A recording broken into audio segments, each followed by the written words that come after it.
Hello, this is Tony Heller from RealClimateScience.com, setting the record straight about government tyranny. In the 19th century, William Pitt the Younger said, "Necessity is the plea for every infringement of human freedom. It's the argument of tyrants. It's the creed of slaves."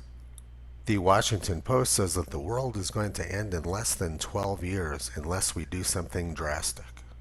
The New York Times says it's time to panic about climate. The New York Times says the only way we can prevent bad weather is through alarmism, catastrophic thinking, and world communism. Meanwhile, National Public Radio is hysterical about the hiring of an honest climate scientist at NOAA. They say that the hiring of David Legates at NOAA is going to be catastrophic to the planet. But this video isn't about climate. I'm going to be discussing David Legates at NOAA in some other videos. What this video is about is Twitter's top villain for the day, musician Van Morrison. This is Twitter's top news story today. Van Morrison's new lockdown protest songs are dangerous, Northern Ireland's health minister says. Over 41,000 people in the UK have died from COVID-19 after the government packed sick people into nursing homes back in March and April. If the government and Twitter say something, then it must be true. Doctors may have a different opinion from politicians, however, like this one in Ontario. Lockdowns do not save lives. Lockdowns are catastrophic. Lockdowns are unscientific. Lockdowns cost human lives. Lockdowns cause suffering. Lockdowns cause suicides. Lockdowns harm children. Lockdowns cause mass global poverty, starvation, and deaths. Lockdowns are crimes against humanity.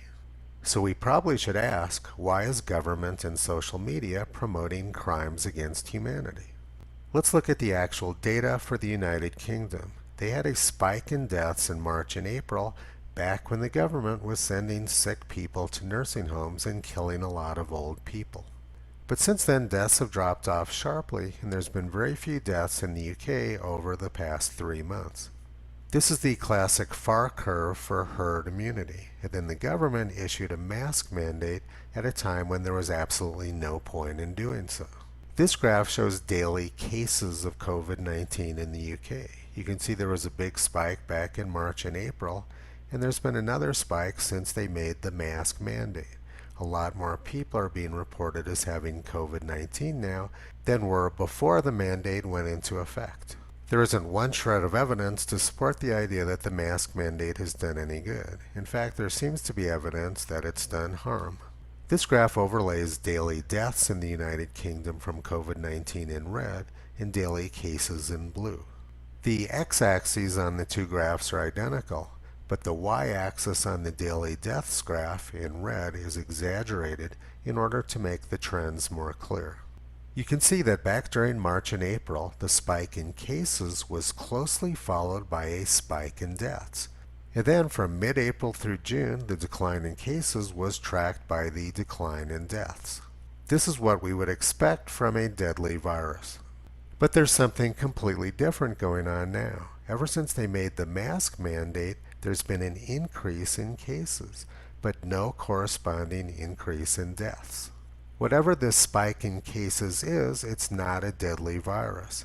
If there was going to be a corresponding spike in deaths, it would have started months ago, just like what happened in March and April. Whatever this second wave is, it certainly doesn't appear to be anything that people should be afraid of. But the fear-mongering and associated tyranny has ramped up to hysterical levels.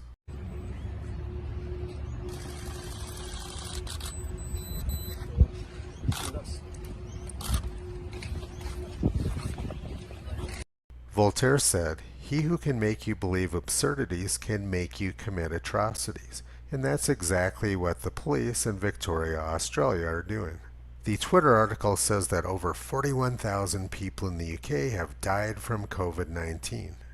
What they don't mention is that almost all of those deaths occurred more than 3 months ago.